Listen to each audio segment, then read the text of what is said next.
Avant de commencer l'histoire, dites-nous d'où vous nous regardez en laissant un commentaire ci-dessous. Si vous appréciez cette vidéo de Soulful Narrative, n'oubliez pas d'aimer et de vous abonner. Passez une merveilleuse journée et bonne histoire à tous. Chapitre 1, le poids du papier. Les papiers du divorce, que serraient les mains tremblantes d'Emily, semblaient plus lourds que le bébé de 6 semaines endormi dans ses bras. Elle était assise dans sa Honda Civic déglinguée, garée devant le Sunset Motel sur Connecticut Avenue, observant l'enseigne au néon clignoté, hésitant entre la lumière du mot vacancile et l'obscurité. Le vent de mars hurlait à travers le joint fissuré de la fenêtre, et elle serra Liam plus fort contre sa poitrine, inspirant cette douce odeur de nouveau-né qui était devenue sa seule bouée de sauvetage. Il y a à peine 48 heures, elle était encore Madame Ethan Reed, vivant dans leur petit appartement du nord-est de Washington DC, croyant encore que son mari finirait par embrasser son rôle de père. Il y a 2 jours, elle croyait encore que l'amour pouvait tout conquérir. À présent, elle n'était plus personne, sans nulle part où aller, avec exactement $247 dans son portefeuille usé. Différends irréconciliables, indiquaient les papiers en termes juridiques froids.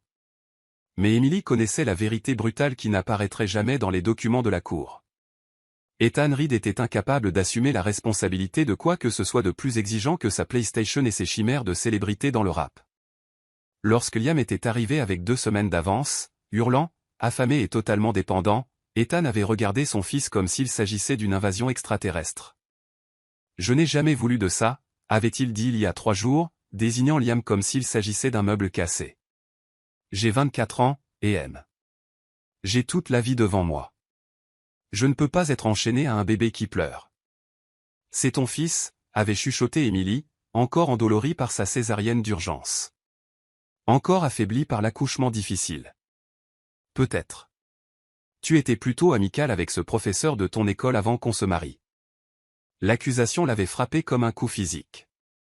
Daniel Carter n'avait été qu'un collègue, quelqu'un qui l'avait aidé dans sa classe alors qu'elle était enceinte et en difficulté. Mais Ethan avait transformé même cette gentillesse en quelque chose de laid. Hier matin, alors que Liam faisait la sieste et qu'Emily réussissait enfin à se doucher pour la première fois en 3 jours, Ethan avait emballé tout ce qui avait de la valeur dans leur appartement, la télévision, l'ordinateur portable, et même l'argenterie que sa grand-mère leur avait offerte en cadeau de mariage. Il avait laissé les papiers du divorce sur le comptoir de la cuisine, à côté d'un avis d'expulsion. Apparemment, il n'avait pas payé le loyer depuis 2 mois. « Ethan, s'il te plaît », avait-elle supplié lorsqu'il était revenu chercher ses vêtements. « Où sommes-nous censés aller ? » ?»« Débrouille-toi », avait-il répondu sans même regarder Liam. « Tu es si intelligente avec ton diplôme universitaire et tout le reste. Tu trouveras bien. » Il avait pris leur bonne voiture, aussi. La laissant avec la Honda qui avait besoin d'une nouvelle transmission et qui brûlait de l'huile. Le temps qu'Emily réalise à quel point il avait méthodiquement détruit leur vie, Ethan était parti, emportant avec lui leur compte d'épargne, leur caution, et toute illusion qu'elle avait pu avoir sur l'homme qu'elle avait épousé. Maintenant, assise devant ce motel délabré dans l'un des quartiers en transition de décès, Emily sentait tout le poids de sa nouvelle réalité. Elle avait 26 ans, ancienne institutrice, contrainte de démissionner à la naissance prématurée de Liam suite à des complications. Elle n'avait plus de famille. Sa grand-mère, qui l'avait élevée, était décédée 2 ans plus tôt, et elle n'avait jamais connu ses parents. Ses amis du travail étaient adorables, mais aucun n'était assez proche pour héberger indéfiniment une nouvelle mère et son bébé. Liam remua dans son sommeil, émettant ces petits sons qui pouvaient signifier qu'il plongeait plus profondément dans le sommeil ou qu'il était sur le point de se réveiller affamé. Emily priait pour le sommeil. Elle l'allaitait presque constamment, et son corps était épuisé à force de produire du lait avec trop peu de nourriture et trop de stress. Le motel ressemblait à un décor de série policière de 1972, un plein-pied dont les portes donnaient directement sur le parking. La peinture s'écaillait et plusieurs numéros de chambre avaient perdu des lettres, mais l'enseigne indiquait « tarif à la semaine disponible », et lorsqu'Emily avait appelé depuis la cabine téléphonique de la station-service, la femme qui avait répondu avait l'air gentille. « Vous avez besoin d'une chambre, ma chérie ?» avait-elle demandé. « On a des draps propres et du chauffage qui marche. C'est plus que ce que certains ont. » Emily avait failli pleurer devant la simple gentillesse de cette voix. Rassemblant son courage, elle souleva délicatement Liam et attrapa le sac à langer qui contenait tout ce qu'il possédait et quelques changes, des couches, du lait en poudre, bien qu'elle essayât d'allaiter exclusivement pour économiser, et le peu d'argent liquide qu'elle avait réussi à racler dans son sac à main et le pot à monnaie. La clochette au-dessus de la porte du bureau du motel tinta quand Émilie entra. Une femme leva les yeux de derrière le comptoir. Elle avait peut-être 60 ans, des cheveux argentés tirés en un chignon soigné, et le genre de visage qui a tout vu mais qui a tout de même choisi la bonté. Sa peau était d'un brun riche, et ses yeux brillaient d'une inquiétude sincère. « Vous devez être la jeune dame qui a appelé », dit la femme en posant ses papiers. « Je suis Ruth Thompson. Je gère cet endroit. » « Emily Larson », répondit Emily, changeant Liam de bras pour atteindre son portefeuille. « J'ai appelé pour le tarif à la semaine. » Le regard de Ruth parcourut l'apparence d'Emily et les vêtements qui flottaient sur son corps postpartum, l'épuisement sur son visage, la façon dont elle tenait son bébé comme s'il était la seule chose précieuse restant dans son monde. « Chambre 24, » dit Ruth en décrochant une clé du tableau derrière elle. « C'est à l'arrière, loin du bruit de la rue. Plus calme pour le bébé. » Les yeux d'Emily s'emplirent de larmes face à cette petite attention.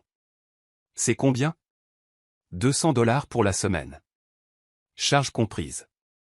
Emily compta les billets avec des mains tremblantes, regardant son filet de sécurité disparaître. Ruth le remarqua. « Vous avez de la famille qui vient vous aider ?» demanda Ruth doucement.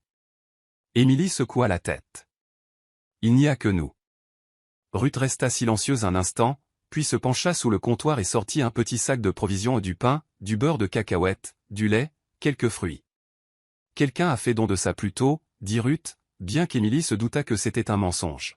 « Ce serait dommage de laisser perdre. »« Je ne peux pas, vous pouvez, et vous allez le faire, » dit Ruth fermement, mais avec bienveillance. « Ici, on veille les uns sur les autres. C'est comme ça qu'on survit. » Emily accepta le sac, la gorge trop serrée pour parler correctement. « Merci. » Ruth contourna le comptoir et guida Emily vers la porte. La chambre 24 a une petite kitchenette. Rien de luxueux, mais la cuisinière fonctionne et le frigo est froid. Si vous avez besoin de quoi que ce soit, et je dis bien quoi que ce soit, venez me trouver. Je suis généralement ici ou dans la chambre 1. La chambre était petite mais propre, exactement comme Ruth l'avait promis. Il y avait un lit double avec une couette délavée mais fraîchement lavée, une petite table avec 2 chaises, et un coin cuisine minuscule. Emily posa Liam sur le lit, l'entoura d'oreillers pour qu'il ne puisse pas rouler, et s'effondra sur l'une des chaises. Pour la première fois en 48 heures, elle se sentit assez en sécurité pour pleurer vraiment. Les larmes vinrent en grands sanglots silencieux qui secouèrent tout son corps. Elle pleura pour le mariage qui avait échoué, pour l'avenir qu'elle avait planifié et qui n'arriverait jamais, pour la peur d'élever Liam seul, sans argent et sans soutien. Elle pleura de cet épuisement qui semblait pouvoir la tuer, et pour cet amour qui semblait trop grand pour son cœur brisé. Liam se réveilla alors que le soleil se couchait, son cri perçant et exigeant. Emily le prit, changea sa couche sur le lit et s'installa dans la chaise pour l'allaiter. Alors qu'il prenait le sein, sa minuscule main agrippant son doigt, Emily sentit une partie de sa force revenir. « C'est juste toi et moi, mon bébé », lui chuchota TL. « Mais on va s'en sortir. Maman va trouver une solution. » À travers les murs fins, elle pouvait entendre les bruits de la vie, une télévision, quelqu'un au téléphone, le bourdonnement lointain de la circulation sur Connecticut Avenue. Dans la chambre voisine, elle entendit la voix d'un homme, basse et fatiguée. Elle ne pouvait pas distinguer les mots, mais le ton était triste, vaincu. Elle n'était pas la seule à avoir atterri ici brisée. Alors que Liam finissait de téter et se rendormait, Emily établit un plan mental. Demain, elle commencerait à chercher du travail, n'importe quoi qui lui permettrait de garder Liam avec elle. Ce soir, cependant, elle tenait juste son fils et se permettait d'être reconnaissante pour ce petit espace sûr. La gentillesse de Ruth lui avait rappelé qu'il y avait encore de la bonté dans le monde. Liam dormait paisiblement dans ses bras, lui faisant une confiance absolue, et Emily lui fit une promesse. Peu importe ce qu'il en coûterait, elle leur construirait une vie digne d'être vécue. Elle devait juste survivre assez longtemps pour trouver comment. De l'autre côté de la fenêtre, l'enseigne au néon du motel continuait sa danse vacillante entre espoir et ténèbres. Emily choisit l'espoir. Chapitre 2, le bruit du silence. Nathan Brox n'avait jamais réalisé à quel point le silence pouvait être assourdissant jusqu'à ce qu'il découvre sa femme au lit avec son meilleur ami. Il était assis au bord du lit du motel, dans la chambre 25, portant toujours le même costume Armani qu'il y a 3 jours, lorsque son monde avait explosé. Le whisky dans sa main avait tiédi, oublié alors qu'il fixait la tache d'eau au plafond qui ressemblait à la carte déchiquetée de sa vie. Il y a 72 heures, il était Nathaniel Brooks III, magnate de l'immobilier à succès, mari dévoué, un homme qui semblait tout posséder. Il possédait un Pantouse surplombant le Potomac, une résidence d'été dans les Hamptons et un portefeuille valant plus que le PIB de certaines petites nations. Plus important encore, il croyait que son mariage reposait sur 5 années d'amour véritable. Maintenant, il n'était plus que Nathan, se cachant dans un motel bon marché parce qu'il ne supportait pas de retourner au Pantouse où il avait découvert Laura se tordant sous Ryan Patel, son partenaire commercial et soi-disant meilleur ami, dans le lit qu'ils partageaient depuis leur nuit de noces. La trahison n'était pas seulement personnelle, c'était un suicide professionnel. Ryan avait accès à tous les projets de développement de Nathan, ses listes de clients, ses informations financières. Mais d'une certaine manière, cela faisait moins mal que l'image gravée dans son cerveau du visage de Laura lorsqu'elle l'avait vu. Elle n'avait pas eu l'air honteuse. Elle avait eu l'air agacée qu'il soit rentré tôt. Juste du sexe. 5 ans de mariage réduit à juste du sexe. Je ne t'ai jamais aimé comme tu m'aimais, avait fini par admettre Laura. J'ai essayé, mais je ne suis pas faite comme ça.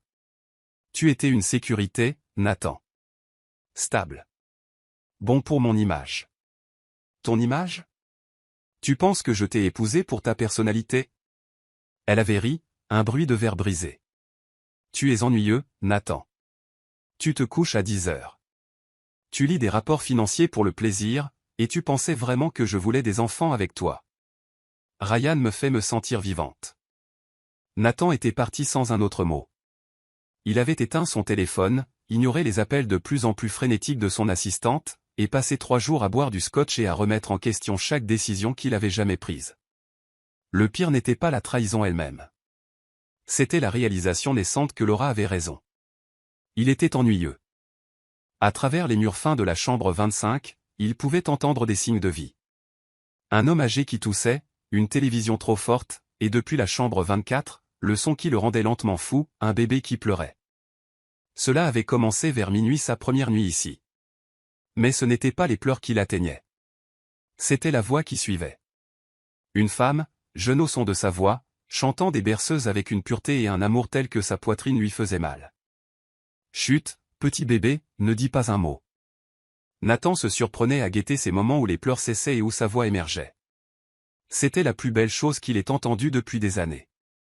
La deuxième nuit, il avait regardé par la fenêtre et l'avait vue, une jeune femme noire marchant lentement sur le parking, berçant un petit paquet. Même sous la lumière crue du lampadaire, il pouvait voir sa beauté, un visage fatigué mais rayonnant d'amour. Maintenant, pour sa 3e nuit dans cet endroit, Nathan entendit à nouveau sa voix. Le bébé s'agitait. « Je sais, mon doux garçon, disait-elle. Je sais que tu as encore faim. Laisse-moi voir ce que je peux faire. » Nathan réalisa qu'elle donnait du lait maternisé au bébé et il vérifia sa montre 2 heures du matin. Et voilà. Maman sait de quoi tu as besoin. La tendresse dans sa voix était comme un couteau dans son cœur. C'était ce qu'il avait voulu avec Laura. Soudain, les pleurs du bébé s'intensifièrent, et Nathan entendit la voix de la femme changer, prenant une note de réelle inquiétude. « Liam, bébé, qu'est-ce qui ne va pas? Tu es brûlant. » Il y eut un bruit de mouvement rapide. Nathan se redressa. « D'accord, disait-elle, et il pouvait entendre la panique à peine contenue. C'est probablement rien. Juste un peu de fièvre. » Mais sa voix tremblait maintenant, et Nathan pouvait l'entendre pleurer. « S'il te plaît, bébé, s'il te plaît, va bien. Maman ne sait pas ce qu'elle fera s'il t'arrive quelque chose. » Nathan fut sur ses pieds avant de s'en rendre compte. Il sortit, l'air froid de mars le frappant au visage. Il s'approcha de sa porte et entendit qu'elle était au téléphone. « C'est la ligne Info Santé? Mon bébé a de la fièvre, et je ne sais pas il a 6 semaines. Je n'ai pas de voiture pour le moment. Je comprends que vous ne puissiez pas donner d'avis médical, mais... je n'ai pas encore d'assurance. » L'appel se termina. « C'est bon, Liam, dit-elle, la voix brisée. On marchera jusqu'à l'hôpital s'il le faut.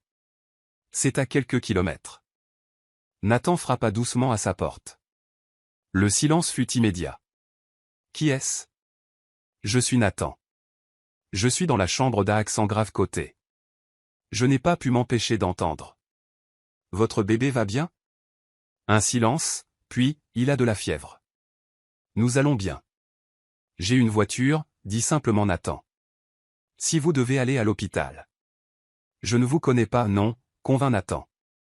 Mais votre bébé est malade, il est 2 heures du matin, et vous n'avez pas de voiture. Parfois, les inconnus sont tout ce que nous avons. La porte s'entr'ouvrit, retenue par la chaîne de sécurité. Il vit une partie de son visage, magnifique, épuisé, terrifié. « Pourquoi nous aideriez-vous » demanda-t-elle. « Parce qu'il y a 3 jours, je pensais savoir ce qui comptait dans la vie. Maintenant, je réalise que je ne savais rien. Mais je sais que les bébés ne devraient pas souffrir parce que les adultes sont trop fiers ou trop effrayés pour accepter de l'aide. Vous n'êtes pas une sorte de prédateur ? Je suis juste un type qui passe la pire semaine de sa vie. Comme vous, dit honnêtement Nathan. Après une éternité, elle ferma la porte pour défaire la chaîne, puis l'ouvrit grand. Elle tenait un minuscule bébé enveloppé dans une couverture bleue. L'enfant était rouge de fièvre. « Je suis Emily, dit-elle doucement. Nathan. Et c'est Liam ? Elle hocha la tête. Laissez-moi prendre mes clés. Chapitre 3, Café de minuit. Les urgences à 3 heures du matin étaient une cathédrale de souffrance humaine, mais Emily n'avait jamais été aussi reconnaissante pour des lumières fluorescentes. Le docteur Sophia Nguyen sortit de la salle d'examen avec un sourire qui dissipa instantanément le nœud de terreur dans la poitrine d'Emily. Derrière elle, Nathan se leva de sa chaise, son costume froissé. « Liam va bien aller », dit le docteur Nguyen. « C'est juste une infection virale mineure. Sa fièvre baisse déjà. »« Vous êtes sûr ?» demanda Emily en reprenant Liam. « Absolument. Gardez-le hydraté. Alternez paracétamol et ibuprofène pour nourrisson. Mais honnêtement, c'est un bébé fort et en bonne santé. » Alors que le médecin remettait les papiers de sortie à Emily, elle jeta un coup d'œil curieux entre Emily et Nathan. « Le père » demanda-t-elle doucement. « Non » dit rapidement Emily. « Juste un ami. Un voisin, en fait. » Le trajet de retour au motel fut silencieux. Emily était assise dans le siège passager de la Mercedes de Nathan, très consciente que l'intérieur en cuir coûtait probablement plus que son salaire annuel d'enseignante. Cet inconnu avait payé sans qu'elle puisse protester. « Je vous rembourserai » dit-elle finalement. « La facture de l'hôpital. Parlons de ça plus tard. Je suis sérieuse. Je n'accepte pas la charité. » « Ce n'est pas de la charité, dit simplement Nathan. C'est ce que font les voisins. » De retour dans sa chambre, une fois Liam installé, Emily se tourna vers Nathan qui hésitait près de la porte. « Merci. Je ne sais pas ce qui se serait passé si. Vous auriez trouvé une solution, affirma Nathan. Vous auriez marché jusqu'à l'hôpital s'il le fallait. Je devrais vous laisser dormir, dit Nathan, sans bouger. Je ne vais pas dormir de sitôt, admit Emily. Je connais ce sentiment. Mauvaise semaine pour vous aussi ? Nathan eut un rire amer. On peut dire ça. Vous voulez du café ? Les mots sortirent avant qu'Emily ne puisse les arrêter. C'est du terrible café instantané, mais c'est de la caféine. Ils finirent assis à la petite table, partageant un café effectivement terrible. Alors, dit finalement Emily, qu'est-ce qui amène un homme dans un costume à 3000 $ au Sunset Motel ? Nathan s'étouffa presque. 3000 ? J'étais institutrice. On apprend à estimer le coût de tout ce que les parents portent. Armani, admit Nathan. Bien qu'il soit probablement fichu maintenant. C'est soit une très bonne histoire, soit une très mauvaise. Je suis rentré tôt d'un voyage d'affaires et j'ai trouvé ma femme au lit avec mon meilleur ami. Oh. Je suis désolé. Le pire, c'est que je ne suis même pas surpris. Et vous ? 2 ans de mariage. Mais il est parti quand Liam avait 3 semaines. Ethan a décidé que la paternité n'était pas pour lui. Il a vidé notre compte en banque et pris tout ce qui avait de la valeur.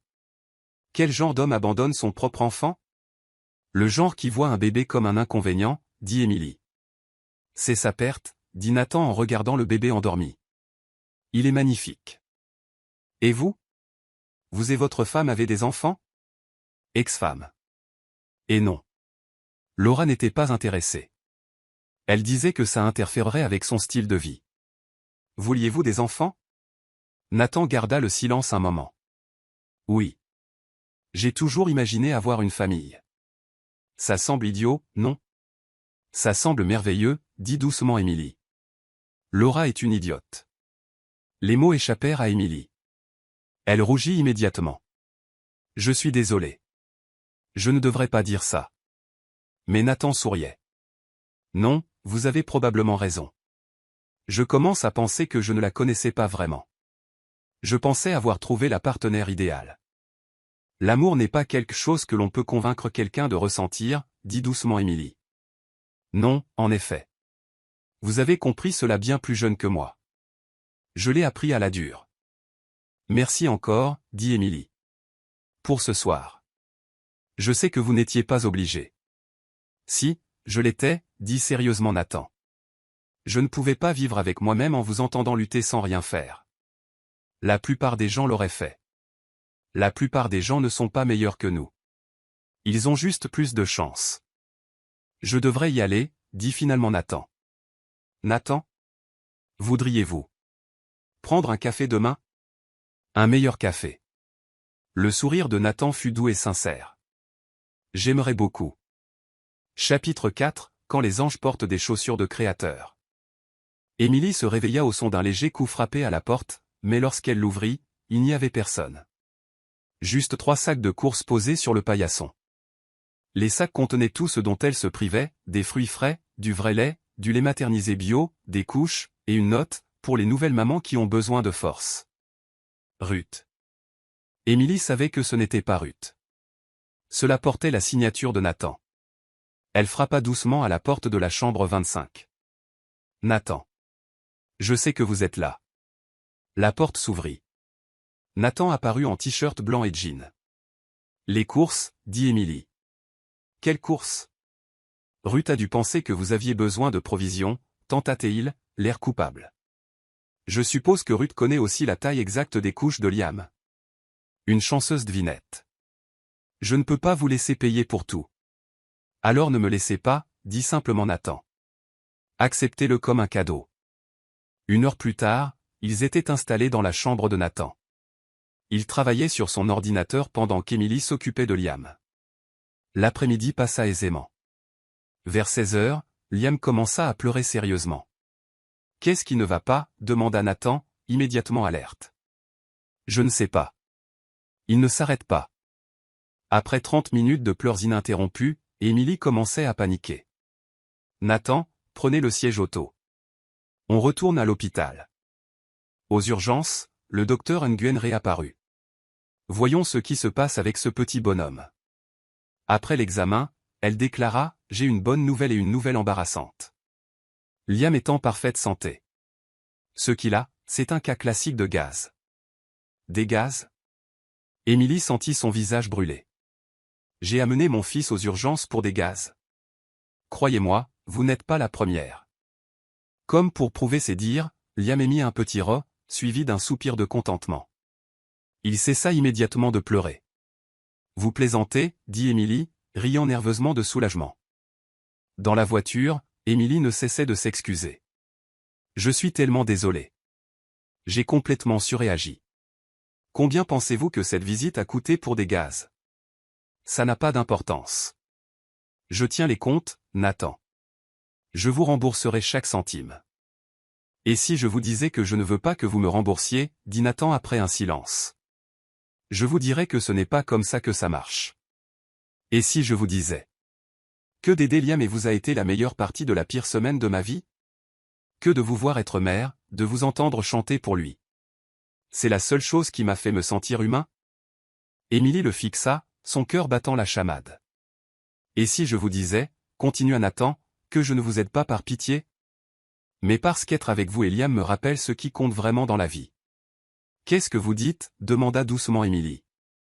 Je dis qu'en 3 jours, vous et Liam êtes devenus plus importants pour moi que 5 années de mariage ne l'ont jamais été. Nathan, je sais que c'est faux. Je sais qu'on se connaît à peine, mais je sais aussi que lorsque j'ai entendu Liam pleurer ce soir, mon premier instinct a été de faire tout ce qu'il fallait pour l'apaiser. Et quand je te vois t'inquiéter pour lui, j'ai envie de régler tout ce qui t'effraie. Émilie observa cet homme qui avait surgi dans sa vie au moment précis où elle en avait le plus besoin, qui avait passé 2 jours à l'aider sans rien demander en retour, et qui tenait son fils comme s'il était en cristal. C'est fou, dit-elle doucement. Je sais. Il prit une inspiration. C'est aussi la chose la plus honnête qu'on m'ait dite depuis longtemps. Nathan se tourna pour la regarder franchement. Émilie, je veux continuer à t'aider, non pas parce que tu as besoin d'être sauvée, mais parce que je veux faire partie de tout ça. De la vie de Liam. De la tienne. Qu'est-ce que ça veut dire, exactement? Je ne sais pas encore, admit Nathan. Je sais juste que je ne veux pas que ça s'arrête quand nous quitterons tous les deux ce motel pour retourner à nos vraies vies. Émilie songea à sa vraie vie, la recherche d'emploi qu'elle devait entamer, l'appartement qu'elle devait trouver, les 1000 logistiques impossibles d'une mère célibataire sans ressources. Puis elle regarda Nathan, qui attendait sa réponse, l'espoir et la vulnérabilité inscrits sur son visage. D'accord, dit-elle doucement. D'accord, voyons où cela nous mène. Le sourire de Nathan fut comme une aube perçant les nuages. Vraiment? Vraiment. Mais Nathan? Ouais. La prochaine fois que Liam a des coliques, on tente le pédalo en premier. Chapitre 5, la couleur de la confiance. Les mains d'Émilie tremblaient en lisant le message de son ami de fac, Esha. Ma vieille, j'arrive pour voir comment tu vas, que ça te plaise ou non. Cela faisait une semaine qu'elle avait emménagé au Sunset Motel, 5 jours que la fièvre de Liam lui avait fait rencontrer Nathan, et exactement 12 heures qu'elle avait accepté d'explorer leur lien impossible. À présent, fixant son téléphone pendant que Liam faisait la sieste paisiblement dans son berceau de fortune, Émilie sentit la panique lui nouer la gorge. Esha avait été sa colocataire à l'université Howard, sa demoiselle d'honneur, et la seule personne qui lui avait constamment répété qu'Ethan était un enfant égoïste déguisé en homme.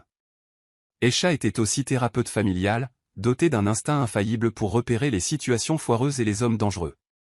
Il n'y avait aucune chance qu'elle approuve les sentiments naissants d'Émilie pour un mystérieux inconnu en costume de luxe. On frappa 2 heures plus tard, des coups secs et insistants. Émilie ouvrit la porte et trouva Esha, bras croisés, arborant son expression « Je m'apprête à te sauver de toi-même ». Esha, ne commence pas avec tes, Esha, la coupa son ami en s'engouffrant dans la petite chambre. Ça fait 3 jours que je t'appelle. 3 jours, monsieur, j'étais prête à signaler une disparition. Esha était tout ce qu'Émilie n'était pas. Grande là où Émilie était de taille moyenne, le teint clair là où Émilie avait la peau bronze profond, audacieuse et sûre d'elle là où Émilie tendait vers la prudence réfléchie. Elle était aussi férocement protectrice et n'avait jamais édulcoré une vérité brutale quand elle pensait qu'Émilie faisait une erreur. Je suis désolé. J'ai été. C'était compliqué. Vivre dans un motel avec un nouveau-né, c'est certainement compliqué, dit Esha, sa voix s'adoucissant en inspectant la petite pièce. Oh, ma chérie, c'est vraiment à ce point. C'est propre, se défendit Émilie. Ruth garde l'endroit propre et c'est sûr.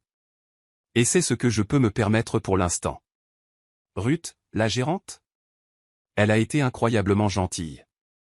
Esha hocha la tête avec approbation. Bien. Tu as besoin de gens qui veillent sur toi.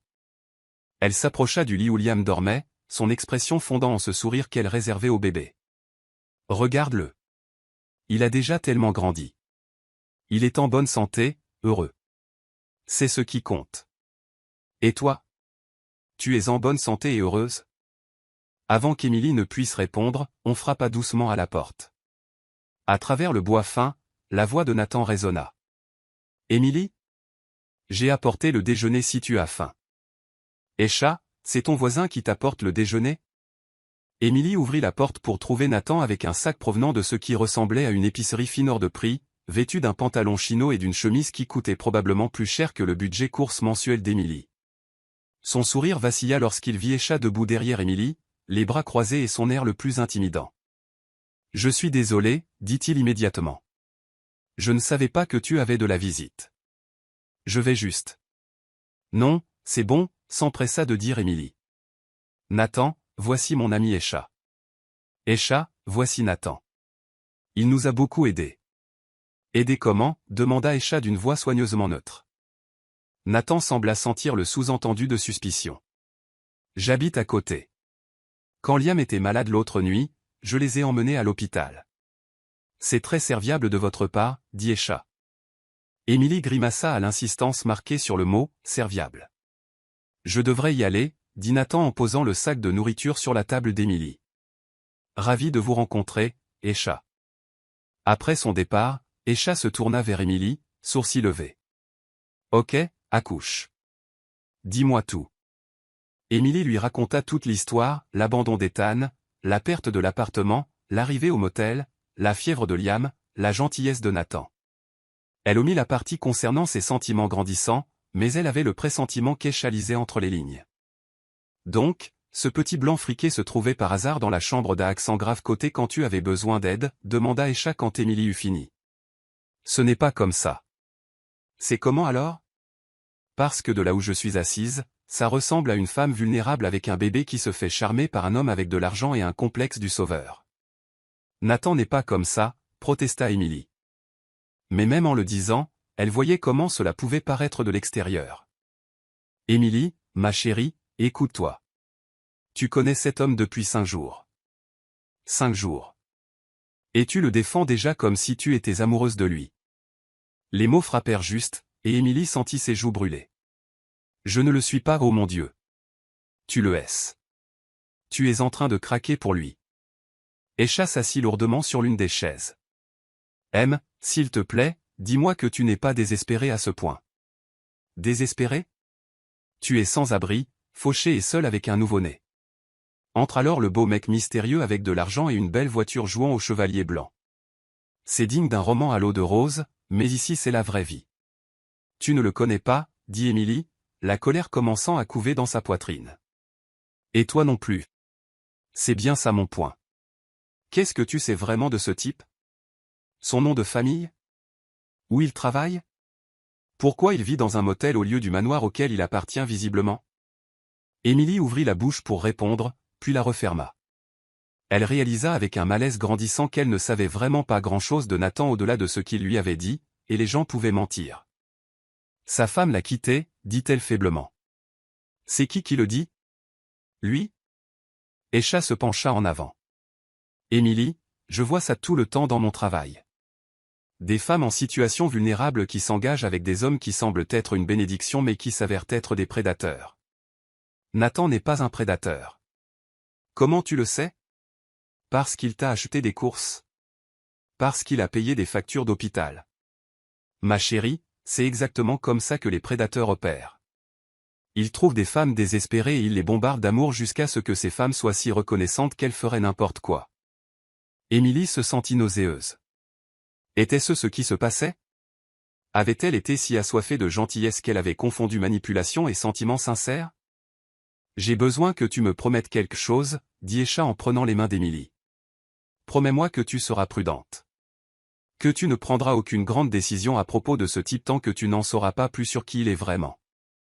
Avant qu'Émilie ne puisse répondre, Liam se réveilla avec un cri qui escalada rapidement en détresse totale. Émilie le prit dans ses bras, mais il était clairement affamé et en colère. Je dois le nourrir, dit-elle. Vas-y. Je vais me faire du café. Émilie s'installa dans le fauteuil près de la fenêtre pour allaiter Liam, mais il était agité et ne prenait pas bien le sein. Son stress affectait sa production de lait, et la frustration de Liam montait. Allez, bébé, murmura-t-elle en réessayant. S'il te plaît, mange. Mais Liam continua de pleurer, arquant le dos et refusant de téter. Émilie sentit des larmes de frustration couler. Il n'est pas comme ça d'habitude, dit-elle à Aisha. Quelque chose ne va pas, il ressent peut-être ton stress. Les bébés sont sensibles aux émotions de leur mère. Cela fit se sentir Émilie encore plus mal. Non seulement elle était une idiote potentiellement naïve qui était tombée amoureuse du premier homme à lui montrer de la gentillesse, mais maintenant son manque de jugement affectait sa capacité à s'occuper de son fils. On frappa de nouveau à la porte, et la voix de Nathan retentit. Émilie, tout va bien? J'entends Liam pleurer. On va bien, cria Émilie. Mais sa voix tremblait. La porte s'ouvrit quand même, elle avait oublié de la verrouiller et Nathan entra, analysant la scène, Émilie en pleurs essayant de calmer un bébé hurlant, Aisha observant d'un œil désapprobateur. Qu'est-ce que je peux faire? Demanda Nathan, et cette offre simple brisa quelque chose dans la poitrine d'Émilie. Rien, dit Aisha fermement. C'est une affaire de famille. Mais Nathan l'ignora, s'approchant d'Émilie. Je peux? Demanda-t-il en désignant Liam. Émilie le lui tendit, et presque immédiatement, Liam commença à se calmer. Nathan le tenait avec expertise désormais, ayant appris ces derniers jours, et commença ce doux bercement que Liam adorait. Et, petit bonhomme, dit doucement Nathan. C'est quoi tout ce raffut? En quelques minutes, Liam était calme, levant vers Nathan ses yeux de bébé confiant. Comment as-tu fait ça? Demanda Emily. Parfois, les bébés ont juste besoin d'une autre paire de bras, dit Nathan. Tiens, essaie de le nourrir maintenant. Cette fois, Liam prit le sein immédiatement et commença à manger avec contentement. Merci, dit doucement Emily. Toujours, répondit Nathan, et ce simple mot contenait tant de promesses qu'Emily sentit son cœur faire un bond. Esha observa tout cet échange avec les yeux plissés. Après le départ de Nathan, elle se tourna vers Emily avec un regard mi-inquiet, mi-colérique. Cet homme vient d'entrer dans ta chambre sans permission, dit-elle. J'avais oublié de fermer à clé. Il a supposé qu'il avait le droit d'entrer. Il a supposé qu'il avait le droit de prendre ton bébé sans qu'on le lui demande. Ce sont des signaux d'alarme, Emily. Il essayait d'aider. Peut-être. Ou peut-être qu'il établissait sa dominance. Me montrant qu'il a plus d'influence sur ton bébé que moi. Plus d'accès à ta vie que ta plus vieille amie. Emily sentit la confusion et le doute tourbillonner dans son estomac. Tu surinterprètes. Vraiment? Ou est-ce toi qui n'interprètes pas assez parce que tu es trop reconnaissante pour penser clairement? La question resta suspendue dans l'air comme un défi. Emily baissa les yeux vers Liam, qui t'était paisiblement maintenant, parfaitement content. Était-elle naïve? Son jugement était-il compromis par le désespoir et la solitude? Je veux que tu fasses quelque chose pour moi, dit Esha. Je veux que tu découvres qui est vraiment ce type, son nom complet, où il travaille, s'il est vraiment divorcé, séparé ou s'il ment complètement. Tu peux faire ça, Emily? Pour le bien de Liam, si ce n'est pour le tien. Emily croisa le regard de son amie et y vit une peur sincère. Esha n'essayait pas de gâcher son bonheur. Elle essayait de la protéger. D'accord, dit finalement Emily. Je vais me renseigner sur lui. Bien. Et d'ici là, s'il te plaît, sois prudente. Ne le laisse pas s'approcher trop près. Ne le laisse pas se rendre indispensable. Garde ta garde haute. Après le départ d'Esha, Emily resta assise dans la pénombre grandissante de sa chambre de motel, tenant Liam et se sentant plus confuse que jamais. Tout ce qu'Esha avait dit était logique, mais cela sonnait faux d'une manière qu'elle ne pouvait articuler. Nathan ne lui avait jamais mis la pression ni ne s'était montré exigeant. Il n'avait jamais rien demandé en échange de son aide. Quand il la regardait, elle ne voyait ni calcul ni manipulation. Elle voyait une attention sincère, une véritable affection. Mais encore une fois, si elle était si facile à duper, reconnaîtrait-elle la manipulation si elle l'avait sous les yeux?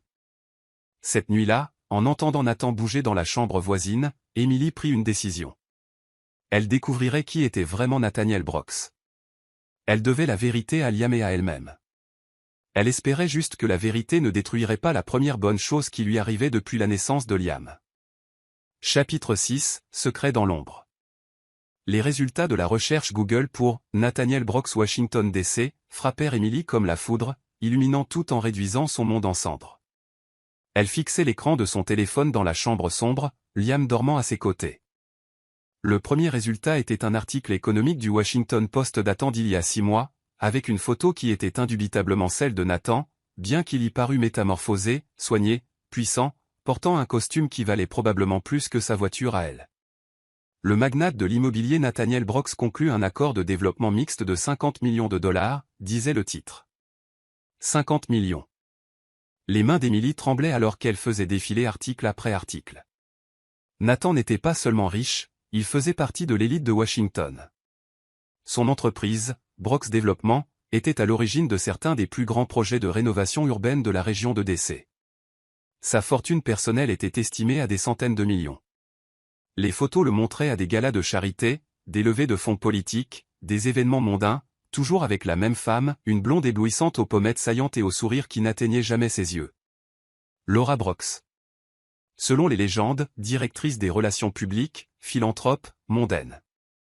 Emily trouva l'annonce de leur mariage datant de 5 ans dans la rubrique style du Poste. L'article se lisait comme un conte de fées. 2 familles éminentes de DC s'unissant, une réception au Kennedy Center, une lune de miel aux Maldives. La robe de la mariée était une Vera Wang. Les fleurs seules avaient probablement coûté plus que ce qu'Emily gagnait en un an. Mais ce fut l'article le plus récent qui lui glaça le sang, daté d'accent grave peine 5 jours. Le couple Influbrox annonce sa séparation. L'article était bref mais dévastateur. Le promoteur immobilier Nathaniel Brox III et la directrice des relations publiques Laura Brox ont annoncé leur intention de divorcer après 5 ans de mariage. Le couple a cité des différends irréconciliables. Madame Brox conservera son nom de jeune fille à des fins professionnelles. Les deux parties ont refusé tout autre commentaire. 5 jours.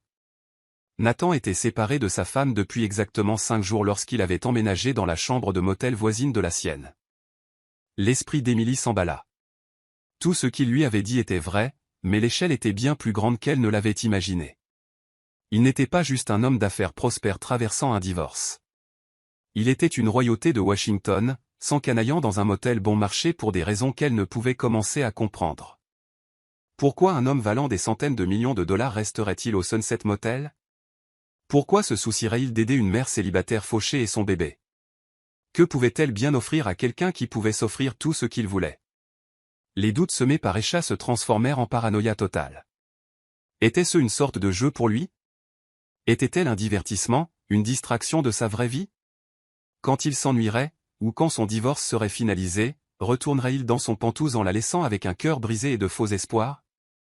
Émilie était si perdue dans sa spirale de pensée qu'elle manqua presque le bruit de pas devant sa porte, des pas lourds et instables qui s'arrêtèrent juste devant sa chambre. Émilie. La voix était pâteuse, en colère, et d'une familiarité déchirante. Émilie, je sais que tu es là-dedans. Ethan. Le sang d'Émilie se figea. Elle attrapa son téléphone et se déplaça silencieusement vers la fenêtre, regardant à travers le rideau. Ethan était debout sur le parking, vacillant légèrement, visiblement ivre. Il martelait sa porte d'un poing et tenait ce qui ressemblait à une bouteille de l'autre. « Ouvre la porte, monsieur, je veux voir mon fils. » Liam remua au bruit mais ne se réveilla pas complètement.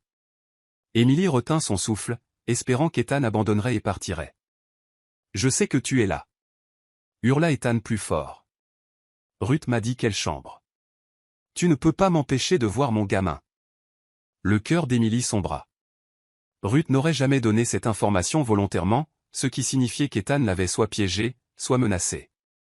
Dans les deux cas, le refuge d'Émilie était compromis. « Émilie, je ne pars pas tant que tu n'ouvres pas cette porte. » Les coups redoublèrent. Assez fort pour que Liam se réveille en pleurant de sursaut. Émilie le prit rapidement dans ses bras, essayant de l'apaiser tandis que son esprit passait en revue les options. Elle pouvait appeler la police, mais Ethan ne faisait techniquement rien d'illégal pour l'instant. Elle pouvait essayer de s'enfuir par l'arrière, mais il n'y avait pas de sortie arrière dans les chambres. C'est ça. Réveille-le. La voix d'Ethan devenait plus agressive. Réveille mon fils pour qu'il puisse voir son papa. Émilie entendit une autre porte s'ouvrir, et la voix de Nathan coupa l'air nocturne. Excusez-moi, il est un peu tard pour ce genre de bruit. C'est qui, putain, demanda Ethan. Je suis le voisin qui essaie de dormir. Peut-être pourriez-vous emmener ça ailleurs. Émilie pressa son visage contre la vitre, observant la confrontation. Nathan s'était positionné entre Ethan et sa porte, et bien qu'il fût plus petit et plus léger qu'Ethan, quelque chose dans sa posture dégageait une confiance absolue. C'est une affaire de famille, bafouilla Ethan. Ma femme et mon gamin sont là-dedans. Ex-femme, corrigea Nathan calmement. Et si elle voulait vous parler, j'imagine qu'elle aurait ouvert la porte maintenant. Tigrec connaît rien, le Richard. Émilie vit Ethan remarquer les vêtements coûteux de Nathan, vit le calcul dans ses yeux. Ethan avait toujours été doué pour lire le statut social des gens et ajuster son comportement en conséquence. Habituellement, il devenait plus déférent envers les gens manifestement riches. Ce soir, ivre et en colère, il semblait aller dans la direction opposée. « J'en sais assez, dit Nathan. Je sais qu'il est 2 heures du matin, que vous êtes ivre, et que vous effrayez une femme et un bébé. Cette femme est mon épouse, et ce bébé est mon fils, et j'ai des droits. Vous avez le droit de déposer les documents juridiques appropriés via le système judiciaire, dit Nathan, avec cette diction précise qui suggérait qu'il avait l'habitude des affaires légales. Vous n'avez pas le droit de débarquer ivre et de tambouriner aux portes au milieu de la nuit.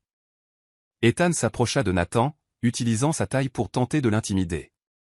Tu couches avec ma femme, le Richard? C'est pour ça que t'es si intéressé à la protéger?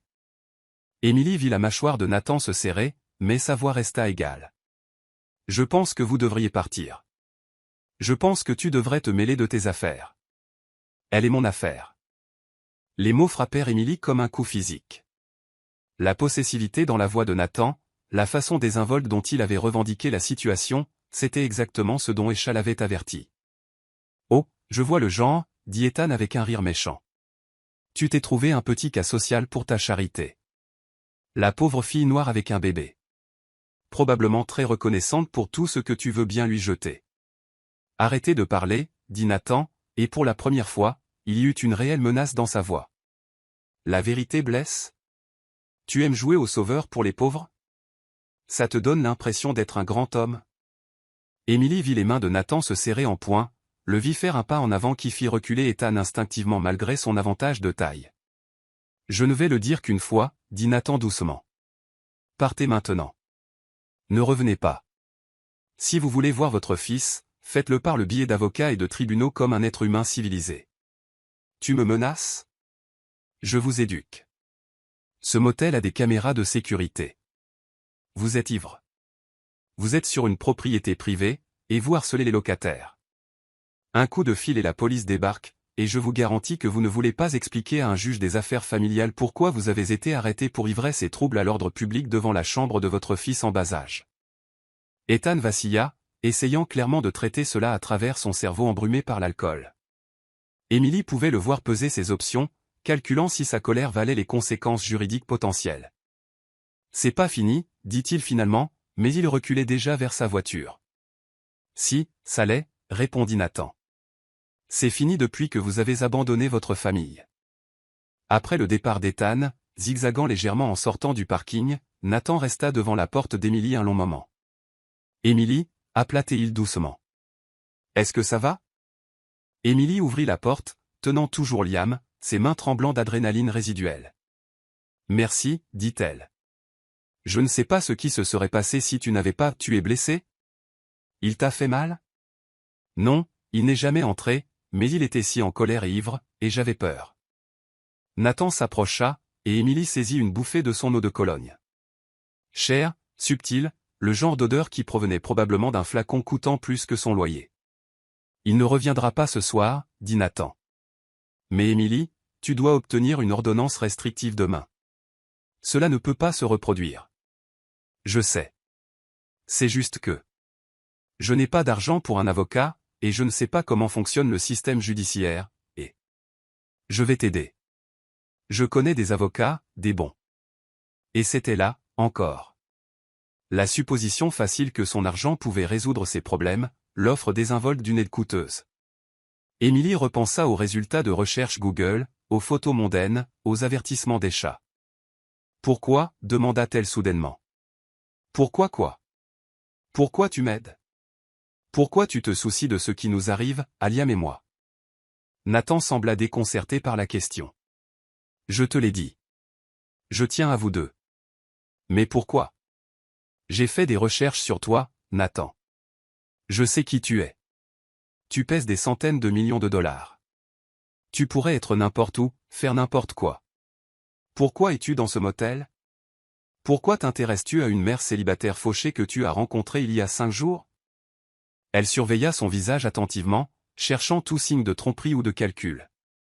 Au lieu de cela, elle vit quelque chose qui ressemblait à de la douleur.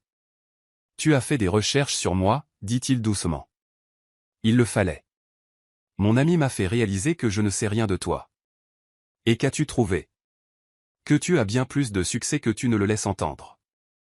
Que ton divorce a été annoncé dans le Washington Post. Que tu évolues dans des cercles que je ne peux même pas imaginer. » Nathan resta silencieux un long moment, étudiant son visage. « Et maintenant tu penses que je suis quoi ? Que je joue avec toi ? Que je me divertis ? Je ne sais pas quoi penser. Pourquoi quelqu'un comme toi voudrait-il avoir affaire à quelqu'un comme moi ? Quelqu'un comme moi ? » répéta Nathan, sa voix durcissant. « Qu'est-ce que ça veut dire exactement ? Tu sais ce que ça veut dire. Je n'ai rien à t'offrir. Rien que tu ne puisses obtenir ailleurs. En mieux, de la part de gens de ta propre classe sociale. Est-ce vraiment ce que tu penses ? Que je suis ici parce que je m'ennuie ou parce que j'éprouve une sorte de frisson à aider les pauvres ? Je ne sais pas, dit Émilie, et elle détesta la petitesse de sa voix. Peut-être.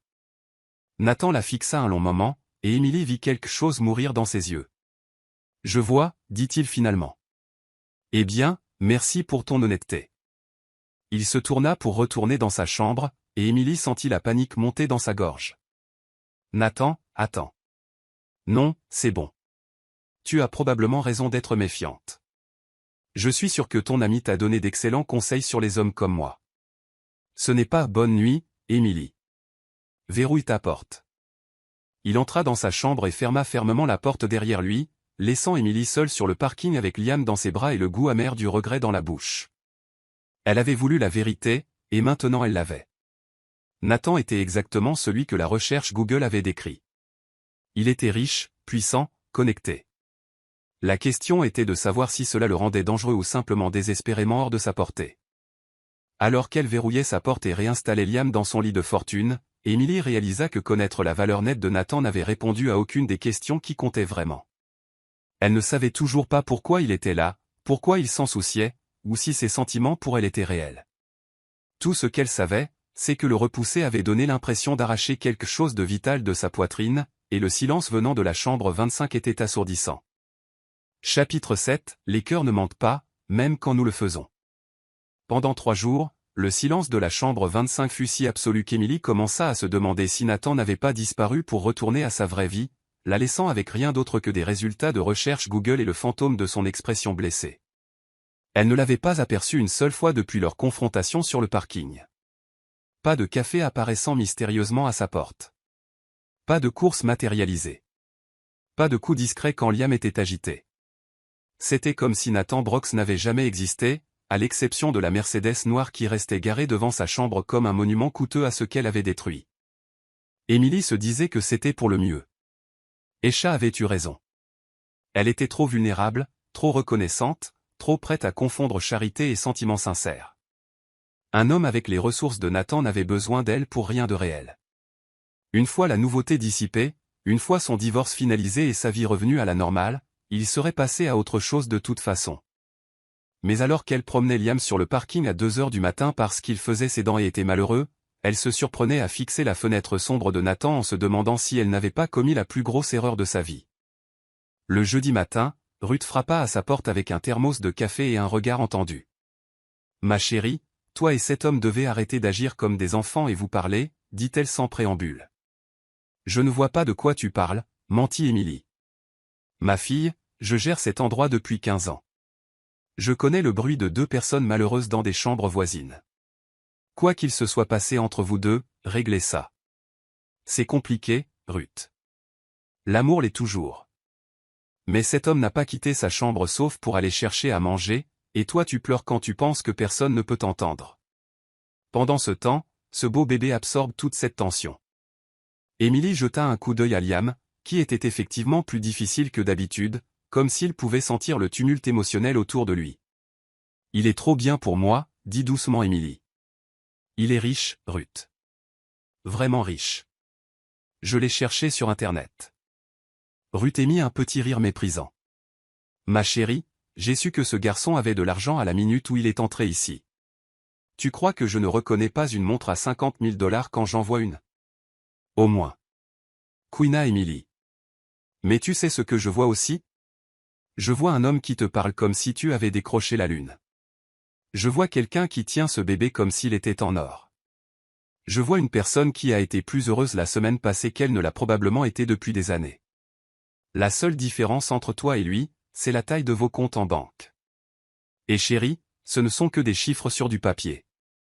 Ce qui compte, c'est ce qu'il y a là-dedans. » Ruth tapota sa poitrine au niveau du cœur. Ne laisse pas la peur gâcher quelque chose de beau. Après le départ de Ruth, Émilie passa la journée à lutter contre le doute et le désir à parts égales. Chaque bruit venant d'un accent grave côté faisait battre son cœur, espérant que Nathan fasse un geste, mais le silence s'étirait, et le soir venu, elle se sentait vidée par le regret. C'est alors que la pluie commença. Elle débuta par un doux tapotement mais escalada rapidement en une véritable tempête. À 20 heures, le tonnerre faisait trembler les fenêtres et les éclairs transformaient le parking en une discothèque d'ombre. Liam, déjà grincheux à cause de ses dents, devint inconsolable. Émilie essaya tout, le nourrir, le promener, lui chanter des chansons, lui donner des jouets de dentition. Mais la combinaison de son inconfort et de l'orage bruyant l'avait plongé en mode crise totale. Ses cris étaient perçants, désespérés, le genre qui donnait à Émilie l'impression d'échouer en tant que mère. « S'il te plaît, bébé » murmura-t-elle, les larmes coulant sur son visage. Maman ne sait plus quoi faire. Elle le promenait dans la petite pièce pour la 100e fois lorsqu'un coup de tonnerre particulièrement fort fit atteindre au hurlement de Liam un nouveau niveau de détresse. À travers ses propres larmes et son épuisement, Émilie entendit quelque chose qui la fit se figer. Du piano. Doux, tendre, à peine audible par-dessus l'orage et les pleurs de Liam, mais provenant indubitablement de la chambre 25. Quelqu'un jouait du piano, et la mélodie était d'une beauté obsédante, une berceuse qu'elle ne reconnaissait pas mais qui semblait parler directement à son cœur fracturé. Émilie se rapprocha du mur, tenant toujours Liam hurlant, et y pressa son oreille. La musique était plus claire ici, et elle réalisa que Nathan devait avoir une sorte de clavier électronique dans sa chambre. La mélodie était complexe mais apaisante, le genre de choses qui témoignait d'années de pratique et d'un talent authentique. Presque miraculeusement, les pleurs de Liam commencèrent à s'apaiser, pas à s'arrêter complètement, mais à s'estomper en reniflements et hoquets, comme si lui aussi écoutait la musique. « Tu entends ça, bébé » murmura Émilie. « Quelqu'un joue juste pour toi. » La berceuse continua pendant près de 10 minutes, douce et répétitive, et incroyablement belle. Au moment où elle se termina, Liam dormait dans les bras d'Émilie, enfin paisible. Émilie resta près du mur un long moment après l'arrêt de la musique, tenant son fils endormi et sentant quelque chose se briser dans sa poitrine. Nathan était toujours là, se souciant toujours assez d'eux pour jouer des berceuses à travers le mur quand il entendait Liam pleurer, essayant toujours d'aider, même après qu'elle l'eût accusé d'avoir des arrière-pensées. Avant de perdre son courage, Émilie installa Liam dans son berceau et frappa doucement à la porte de Nathan. « Nathan » appela-t-elle doucement. « Je sais que tu es là. » Silence. La musique était magnifique. Liam a adoré. Encore le silence. Mais Émilie crut entendre du mouvement à l'intérieur. « Je te dois des excuses, dit-elle à la porte close. J'ai eu peur, et je m'en suis prise à toi, et j'ai dit des choses que je ne pensais pas. Toujours rien. S'il te plaît, dit Émilie, la voix brisée. Je sais que je t'ai blessé, mais j'ai besoin d'expliquer. Après ce qui sembla une éternité, la porte s'ouvrit. Nathan se tenait là en jean et t-shirt, les cheveux en bataille comme s'il y avait passé la main maintes fois. Il avait l'air fatigué, sur ses gardes, rien à voir avec l'homme ouvert et chaleureux qu'elle avait appris à connaître. « Qu'est-ce que tu veux, Émilie ? T'excuser ? Expliquer ?» Elle prit une inspiration tremblante. « Te dire la vérité ?» Nathan étudia son visage un instant, puis s'écarta pour la laisser entrer. L'espace était identique au sien, mais l'ambiance y était complètement différente. Il y avait en effet un petit clavier électronique installé sur la table, ainsi qu'un ordinateur portable et des piles de papier. Le lit était défait, et des contenants vides suggéraient qu'il vivait de livraison depuis des jours. « Tu joues du piano, dit Émilie. Depuis que j'ai 5 ans. Ma mère a insisté pour les leçons. C'était magnifique. Tu as calmé Liam quand je ne le pouvais pas. Nathan haussa les épaules. Je l'ai entendu pleurer. J'ai pensé que ça pourrait t'aider. Émilie sentit de nouvelles larmes menacées. Même quand il était en colère contre elle. Même quand elle l'avait blessé, il avait quand même essayé d'aider son fils. Nathan, je suis désolé. Je suis tellement désolé pour ce que j'ai dit. Pour la façon dont j'ai agi. Pour quelle partie es-tu désolé ? D'avoir fait des recherches sur moi ? D'avoir découvert qui je suis vraiment ? Ou d'avoir décidé que mon compte en banque me rend indigne de confiance ? Je suis désolé d'avoir eu peur, dit Émilie doucement. Je suis désolé d'avoir laissé les voix d'autres personnes compter plus que mon propre instinct. Ton amie veillait juste sur toi. C'est vrai. Mais elle ne te connaît pas. Et je. Émilie lutta pour trouver les mots. J'ai eu peur parce que ce que nous avons semble trop beau pour être vrai. J'ai eu peur parce que je suis en train de tomber amoureuse de toi. Et ça me terrifie. Nathan s'immobilisa. Qu'est-ce que tu as dit ? J'ai dit que je tombe amoureuse de toi, répéta Émilie, la voix plus forte maintenant. Je tombe amoureuse d'un homme qui joue des berceuses pour mon fils à travers les murs d'un motel, qui nous conduit à l'hôpital à 2 heures du matin sans qu'on le lui demande, qui s'interpose entre mon ex-mari ivre et ma porte comme si c'était la chose la plus naturelle au monde. Je tombe amoureuse de quelqu'un qui tient Liam comme s'il était précieux, qui me fait sentir que je ne suis plus seule là-dedans, qui me regarde comme si j'étais belle, même quand je suis épuisée et effrayée et que je n'ai rien à offrir. Tu as tout à offrir, dit Nathan avec ferveur. Vraiment? Parce que quand j'ai découvert qui tu étais réellement, tout ce que je pouvais penser c'est que je ne suis rien comparé à ta vraie vie. Je suis une mère célibataire fauchée vivant dans un motel. Tu es l'élite de Washington. Tu appartiens à un monde que je ne peux même pas imaginer. Ce monde est de la merde, dit Nathan avec plus de véhémence qu'elle n'en avait jamais entendu de sa part. Ce monde est plein de gens comme Laura, qui mesurent tout au statut et à l'argent, et à qui porte quelle robe de créateur à quel gala de charité. Ce monde est la raison pour laquelle je ne savais pas à quoi ressemblait le véritable amour jusqu'à ce que je t'entende chanter pour ton fils. Émilie le dévisagea. Quoi? Tu veux savoir pourquoi je suis vraiment ici, Émilie?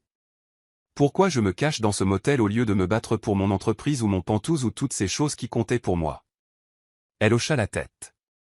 Parce que quand j'ai trouvé Laura avec Ryan, quand mon mariage a explosé et que mon partenariat commercial a implosé et que toute ma vie s'est effondrée, j'ai réalisé que je n'avais aucune idée de qui j'étais sous tout cet argent et ce statut. J'ai réalisé que j'avais construit toute mon identité autour de choses qui pouvaient m'être enlevées. Nathan se déplaça vers la fenêtre, regardant l'orage. Je suis venu ici parce que j'avais besoin de comprendre qui est Nathaniel Brooks quand on enlève la valeur nette, l'empire immobilier et les connexions sociales. Et puis je t'ai rencontré.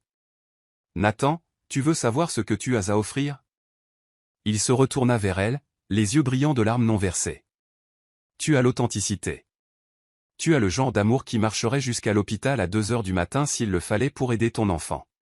Tu as une force que je n'ai jamais vue auparavant, la force de recommencer à zéro avec rien, de faire confiance à un étranger, de continuer quand tout s'effondre. Ce n'est pas spécial. C'est juste de la survie. Non, ce n'est pas ça. C'est de la grâce sous la pression. C'est choisir l'espoir quand tu as toutes les raisons de désespérer. C'est la chose la plus belle dont j'ai jamais été témoin. Émilie sentit les larmes déborder. J'avais tellement peur que tu joues simplement un jeu, que je sois une sorte de projet caritatif. Et j'avais peur que tu comprennes que j'ai plus besoin de toi que tu n'as besoin de moi. Nathan s'approcha. Émilie, sans toi et Liam, je suis juste un type riche avec des complexes paternels et un mariage raté. Ce n'est pas vrai, n'est-ce pas? Tu m'as montré à quoi ressemble le véritable amour, à quoi ressemble une famille, ce qui compte vraiment. Avant de te rencontrer, je pensais que le succès consistait à construire des bâtiments plus grands et à gagner plus d'argent. Maintenant je sais que c'est rentrer chez soi auprès de quelqu'un qui est sincèrement heureux de te voir. La pluie martelait toujours les fenêtres, mais à l'intérieur de la chambre, tout semblait calme et chargé de possibles. Où est-ce que ça nous mène? Demanda doucement Émilie. Je ne sais pas, admit Nathan. Je sais que je t'aime. Je sais que j'aime Liam. Je sais que je veux construire quelque chose de réel avec toi, quelque chose qui n'a rien à voir avec l'argent ou le statut ou ce que les autres pensent. Même si nous venons de mondes complètement différents. Nous ne venons pas de mondes différents. Nous venons tous les deux du monde des gens qui ont été blessés et qui essaient de comprendre comment faire confiance à nouveau. Tout le reste, ce ne sont que des détails. Émilie regarda cet homme qui avait eu tous les avantages matériels dans la vie mais qui avait quand même fini brisé et seul dans une chambre de motel, tout comme elle. Elle pensa aux avertissements des chats, aux défis bien réels que leurs milieux différents créeraient. Mais elle pensa aussi à la façon dont Nathan regardait Liam, à la façon dont il avait joué des berceuses à travers le mur, à la façon dont il s'était dressé contre Ethan sans qu'on le lui demande. « Je t'aime aussi, dit-elle doucement. Nathan traversa la pièce en 2 enjambées et prit son visage entre ses mains. « Tu es sûr? Parce qu'une fois qu'on fait ça, une fois qu'on essaie de construire quelque chose ensemble, je m'investis à fond. Je ne veux pas être ton filet de sécurité ou ta solution financière. Je veux être ton partenaire. À quoi ça ressemble? Je ne sais pas. On trouvera en chemin. » Le pouce de Nathan traça le contour de sa pommette. « Je veux l'éternité avec toi. Je veux adopter Liam officiellement. Je veux avoir d'autres enfants ensemble. Je veux me réveiller à côté de toi quand nous aurons 60 ans et me sentir toujours comme l'homme le plus chanceux du monde. C'est un grand saut pour une semaine dans un motel. Parfois l'amour ne suit pas un calendrier raisonnable.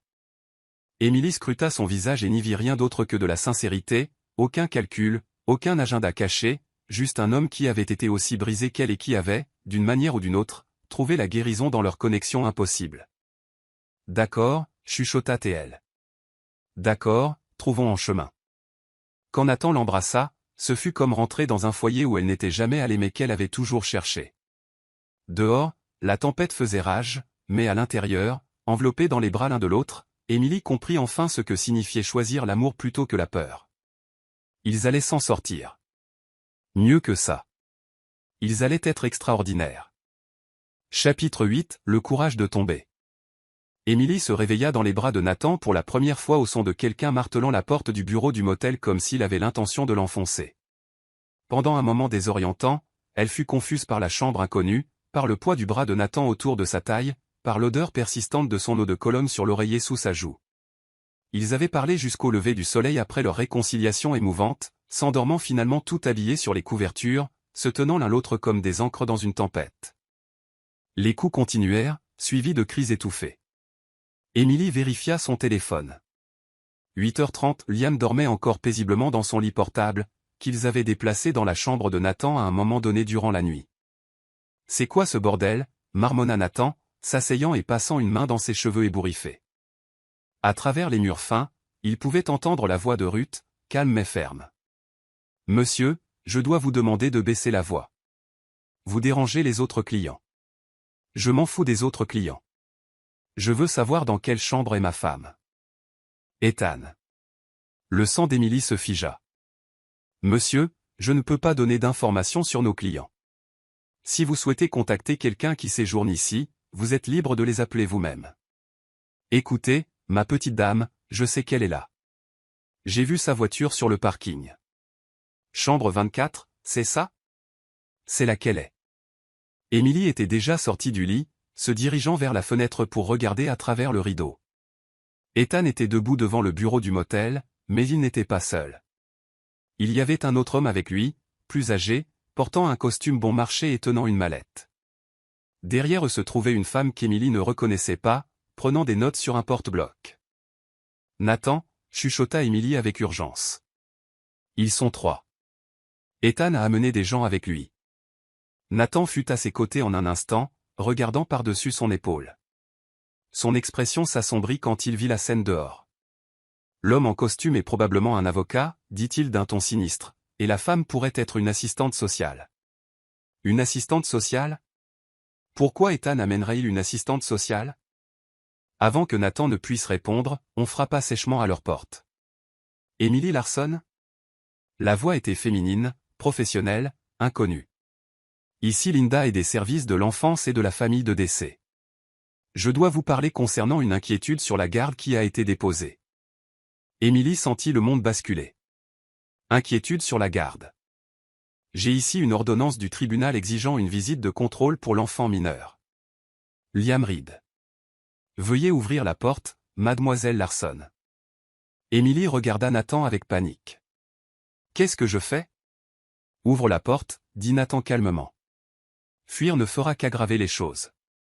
Mais Émilie, laisse-moi parler. Tu ne peux pas. Ce n'est pas ton.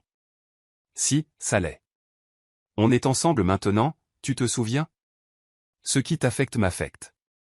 Les mains d'Émilie tremblaient en déverrouillant la porte. La femme debout à l'extérieur était d'âge moyen, portant un tailleur pantalon gris et le genre d'expression qui suggérait qu'elle avait tout vu 2 fois.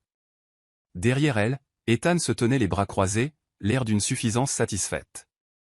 Mademoiselle Larson, je suis Linda, assistante sociale au service de l'enfance et de la famille de décès. La femme montra un badge à l'allure officielle. Je dois effectuer une visite de contrôle concernant votre fils suite à un signalement déposé hier soir. Quel genre de signalement? Réussit à demander Émilie. Linda consulta son porte-bloc. Mademoiselle Larson, le signalement allègue que vous vivez dans des conditions insalubres, que vous cohabitez avec des individus inconnus, et que vous pourriez vous livrer à la prostitution pour subvenir à vos besoins et à ceux de votre enfant. Quoi? La voix d'Émilie se brisa sous le choc et l'indignation.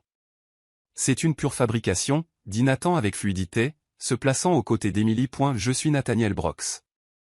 Le compagnon d'Émilie. Je serai ravi de répondre à toutes vos questions. Les yeux de Linda s'agrandirent légèrement à la vue de Nathan, ses vêtements de luxe, son assurance, cette aura indéniable de richesse et d'éducation. « Et vous êtes » demanda-t-elle en prenant des notes. « Comme je l'ai dit, le compagnon d'Emily.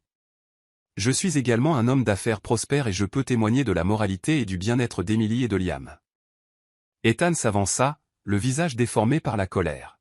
« Compagnon ?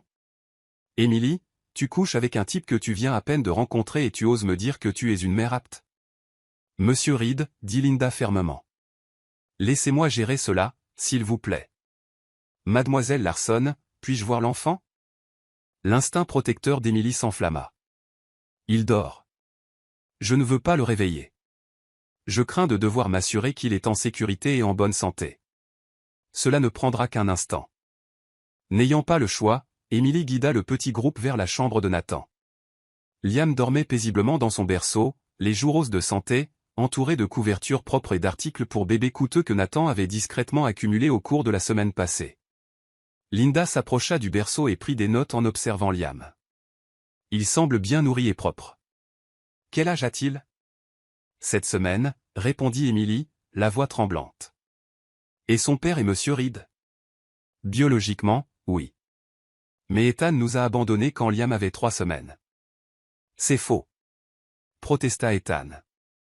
Je suis parti temporairement parce qu'Emily se montrait déraisonnable concernant notre situation financière.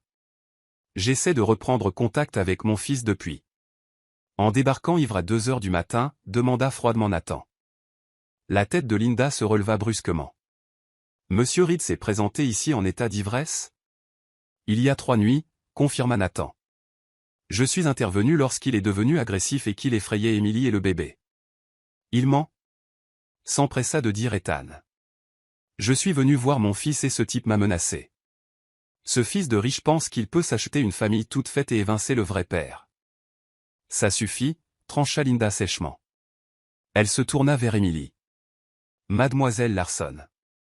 Depuis combien de temps résidez-vous dans ce motel ? Environ 1 semaine et demie. Et avant cela ? Emily sentit ses joues brûler de honte. Ethan a vidé notre appartement et notre compte en banque. Nous avons été expulsés. Donc, vous étiez sans domicile fixe ? Nous avons toujours eu un abri sûr et propre, intervint Nathan. Je peux fournir des références de moralité. Des relevés financiers. Tout document nécessaire pour vérifier qu'Emily et Liam sont bien traités. Linda étudia Nathan avec une curiosité non dissimulée. Quelle est votre relation avec cette famille, Monsieur Brooks ? Je les aime, répondit Nathan simplement. Et j'ai l'intention d'épouser Emily et d'adopter formellement Liam lorsque le moment sera venu. Ces mots frappèrent Emily comme la foudre. Ils avaient parlé d'avenir, oui. Mais c'était la première fois que Nathan disait quelque chose d'aussi concret devant témoin. Ethan explosa. Adopter mon fils ? Il faudra me passer sur le corps. J'ai des droits. En fait, intervint l'avocat qui était resté silencieux jusqu'à présent, vous avez peut-être moins de droits que vous ne le pensez, Monsieur Reed. L'abandon d'un enfant mineur, surtout un nourrisson, est un motif de déchéance des droits parentaux à Washington DC. Je ne l'ai pas abandonné. J'essayais de régler notre situation financière. En prenant tout l'argent et en laissant votre femme et votre nouveau-né à la rue ? L'avocat, qu'Emily réalisait maintenant ne pas être celui d'Ethan mais quelqu'un d'autre, haussa un sourcil. C'est une interprétation intéressante du mot « régler ». Linda observait l'échange avec un intérêt croissant. Excusez-moi, vous êtes ? James Franklin. Avocat en droit de la famille. Je représente les intérêts de Monsieur Brooks et, par extension, ceux de Mademoiselle Larson et de son fils. Emily fixa James, sous le choc. Quand Nathan avait-il appelé un avocat ? Comment avait-il organisé tout ça ? James poursuivit avec fluidité, j'ai ici des documents prouvant que Monsieur Reed a retiré tous les biens matrimoniaux des comptes de la famille il y a environ 4 semaines, laissant Mademoiselle Larson sans ressources alors qu'elle se remettait encore de l'accouchement. J'ai également des témoignages concernant son apparition en état d'ébriété ici même, il y a 3 soirs. C'est. Commença Ethan avant de s'arrêter, réalisant clairement qu'il était dépassé. Linda regarda tour à tour les adultes dans la pièce, puis le bébé endormi. Monsieur Reed, le signalement que vous avez déposé suggère que vous êtes inquiet pour le bien-être de votre fils. Cependant, ce que je vois, c'est un nourrisson en bonne santé, bien soigné, dans un environnement propre et sûr, avec une mère qui lui est manifestement dévouée et un partenaire qui semble apporter un soutien et une stabilité supplémentaires. Mais ils vivent dans un motel, protesta Ethan. Un logement temporaire n'est pas de la maltraitance, répliqua sèchement Linda. Abandonner sa famille et la laisser dans le dénuement, en revanche, soulève de sérieuses questions sur votre aptitude parentale.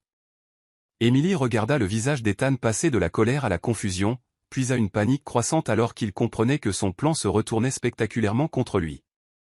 De plus, ajouta James en sortant des documents de sa mallette, j'ai ici une ordonnance de protection préliminaire contre Monsieur Reed, déposée ce matin, basée sur son harcèlement envers Mademoiselle Larson et son comportement menaçant envers l'enfant mineur.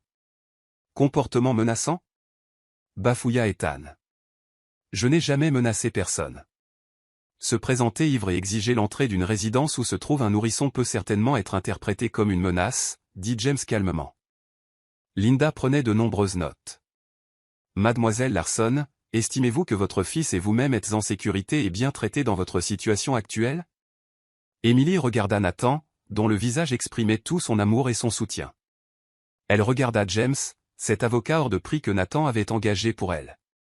Elle regarda Liam, dormant paisiblement malgré le drame qui l'entourait. Oui, dit-elle fermement. Nous sommes plus en sécurité et mieux entourés que nous ne l'avons jamais été. Et Monsieur Brox, vous êtes prêt à assumer la responsabilité d'aider à élever l'enfant d'un autre homme ? Ce n'est pas l'enfant d'un autre homme, déclara Nathan en regardant Ethan droit dans les yeux. C'est le fils de la femme que j'aime, ce qui fait de lui mon fils à tous les égards qui comptent.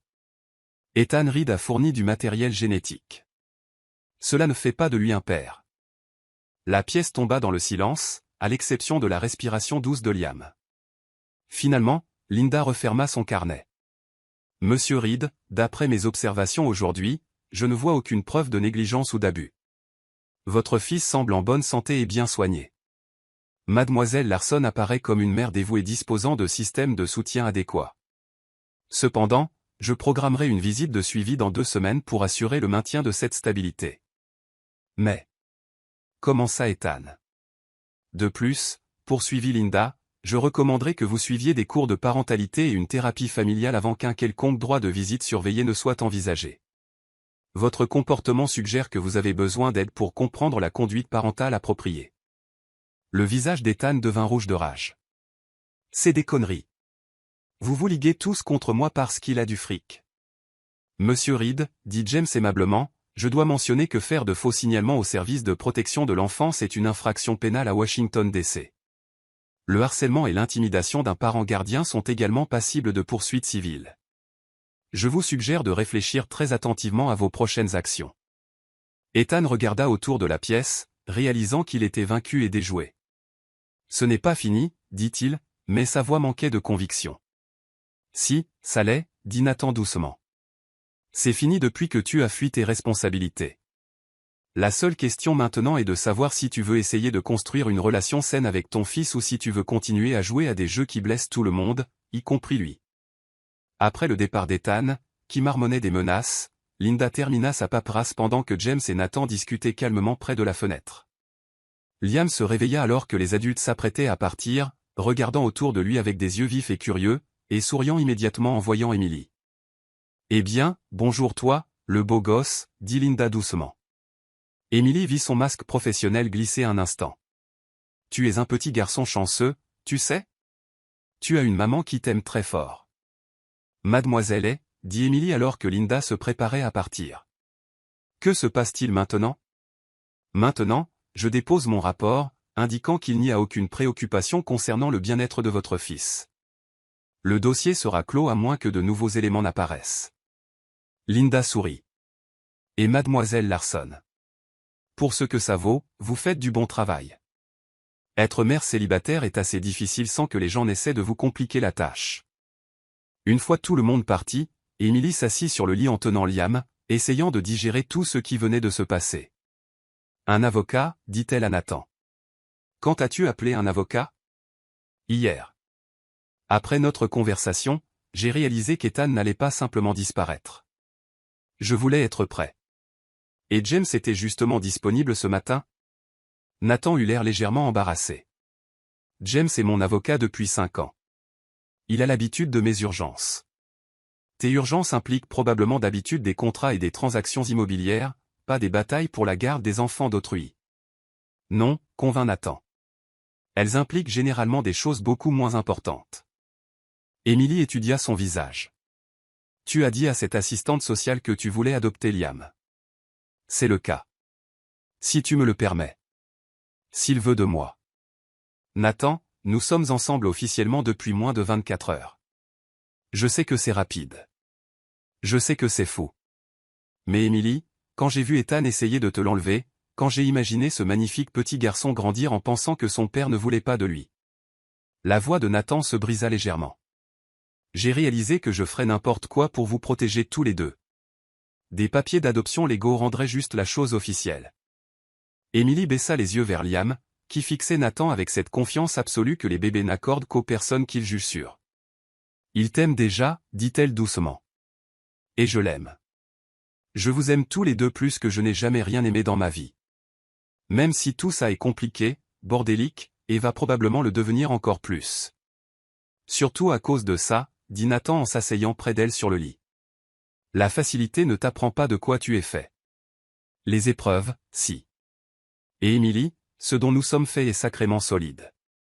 Comme pour acquiescer, Liam tendit la main et attrapa le doigt de Nathan avec son petit poing, le serrant fort. Je crois que c'est un oui, dit Émilie, riant à travers les larmes qu'elle n'avait pas senti couler. À quelle partie? À tout. L'adoption, le mariage, tout ce beau gâchis fou et impossible. Quand Nathan l'embrassa, Liam tenait toujours son doigt, et Émilie pensa, c'est peut-être à ça que ressemble la perfection. Pas facile, pas simple, mais réel, féroce et indestructible.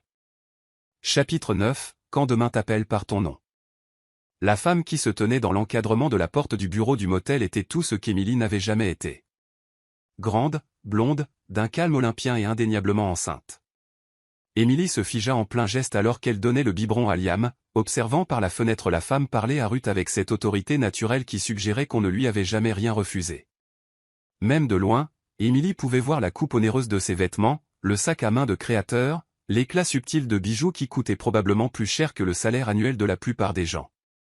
Ce devait être Laura. Nathan, appela doucement Émilie, sans quitter des yeux la scène qui se déroulait dehors. Il faut que tu vois ça. Nathan émergea de la petite kitchenette où il faisait du café, jeta un coup d'œil par la fenêtre et devint livide. Putain, souffla-t-il. C'est mon ex-femme. C'est Laura. La voix de Nathan était tendue à l'extrême. Et elle est enceinte. Émilie sentit son monde basculer. Enceinte? Avant que Nathan ne puisse répondre, on frappa sèchement à leur porte.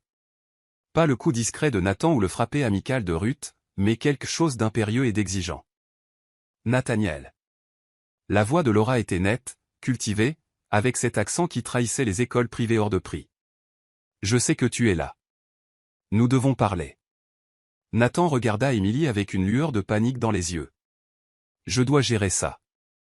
Nous devons gérer ça, corrigea Émilie en se levant, Liam toujours dans les bras. Je ne me cache pas, Émilie, tu ne comprends pas, Laura, peut être difficile. Je vous entends parler là-dedans. Appela Laura à travers la porte. Vraiment, Nathaniel, c'est ridicule. Ouvre la porte. Nathan prit une profonde inspiration et ouvrit. Laura Brox était encore plus intimidante de près qu'elle ne l'avait été sur les photos des pages mondaines. Elle avait peut-être l'âge d'Émilie, mais elle se tenait avec ce vernis qui vient d'une vie entière de privilèges. Sa grossesse était subtile mais indéniable, probablement autour de 4 mois, et elle la portait comme un accessoire qui complétait sa tenue. Ses yeux balayèrent Nathan, notant ses vêtements décontractés et son apparence négligée, puis se posèrent sur Émilie et Liam avec ce genre d'évaluation qui donnait à Émilie l'impression d'être étiquetée et jugée insuffisante. C'est donc là que tu te cachais, dit Laura en entrant dans la pièce sans y être invitée. Un motel?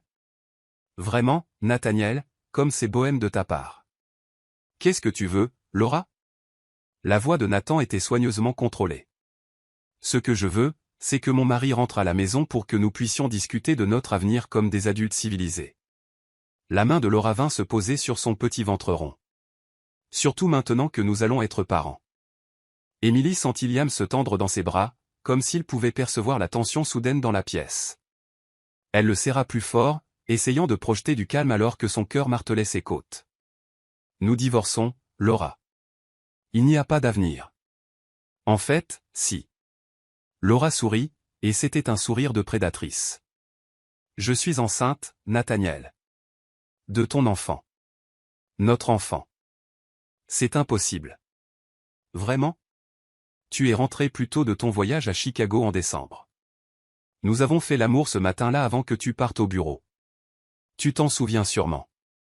Émilie observa attentivement le visage de Nathan, vit le moment où le souvenir lui revint, vit le doute s'insinuer dans ses yeux. Tu étais avec Ryan ce même jour, dit-il, mais sa voix était moins assurée maintenant. L'après-midi, oui. Le sourire de Laura s'élargit. Mais la matinée était à nous. J'ai les dossiers médicaux, Nathaniel. Les échographies. Le bébé a été conçu le 15 décembre. Le matin où tu es rentré plus tôt parce que je te manquais. Émilie se sentit nauséeuse. Elle ne connaissait pas la chronologie exacte de la rupture du mariage de Nathan, mais si Laura disait la vérité. Fais-moi voir les dossiers, dit Nathan. Bien sûr. Laura sortit des papiers de son sac à main de luxe avec l'air satisfait de quelqu'un qui abat une carte maîtresse. Enceinte de 16 semaines depuis hier. Date de conception le 18 février. Plus ou moins 3 jours. Je pense que tu trouveras que cela réduit considérablement les possibilités. Nathan prit les papiers avec des mains tremblantes, et Émilie vit son visage changer à mesure qu'il lisait. La couleur quitta ses joues, et quand il leva les yeux vers elle, elle y lut la dévastation. Nathan, dit doucement Laura en se rapprochant de lui. Je sais que tu es blessé. Je sais que j'ai fait des erreurs. Mais ça change tout, n'est-ce pas? Nous allons être parents. Nous pouvons surmonter ce qui s'est passé entre nous pour le bien de notre enfant. Votre enfant, dit Émilie calmement, et Nathan et Laura se tournèrent tous deux vers elle. Elle avait été si silencieuse qu'ils avaient presque oublié sa présence. Pardon? La voix de Laura était glaciale. Votre enfant? Vous venez de le dire vous-même. Vous étiez avec Ryan le même jour. Comment savez-vous quel homme est le père? Le sourire de Laura vacilla un instant avant de s'affirmer à nouveau. Parce que je connais mon corps. Je sais quand j'ai ovulé, et je sais que ce qui s'est passé avec Ryan était une aberration, un moment de faiblesse que je regrette profondément. Mais vous ne le savez pas avec certitude, insista Émilie. Pas sans un test de paternité. Un test de paternité? Laura rit. Mais il y avait quelque chose de forcé dans ce rire. Vraiment, ma chère? C'est plutôt grossier, ne trouvez-vous pas? De plus, Nathaniel sait qu'il est le père. N'est-ce pas, chérie? Nathan fixait les photos de l'échographie avec une expression qu'Émilie ne parvenait pas à déchiffrer. Le timing correspond. Bien sûr qu'il correspond. Laura vint se placer à côté de lui, assez près pour qu'Émilie capte une bouffée de son parfum coûteux. Nathaniel, je sais que je t'ai fait du mal. Je sais que j'ai fait des choix terribles. Mais ce bébé est notre chance de recommencer à zéro. De construire la famille dont nous avons toujours parlé. Tu n'as jamais voulu d'enfant, dit Nathan. Mais sa voix manquait de conviction. J'avais peur, admit Laura. Et pour la première fois, elle semblait véritablement vulnérable. Peur de changer. Peur de ne pas être à la hauteur. Peur de me perdre. Mais quand j'ai appris pour le bébé, quand j'ai réalisé ce que j'avais jeté. Elle toucha son bras. Je veux ça, Nathaniel. Je nous veux. Je veux notre famille.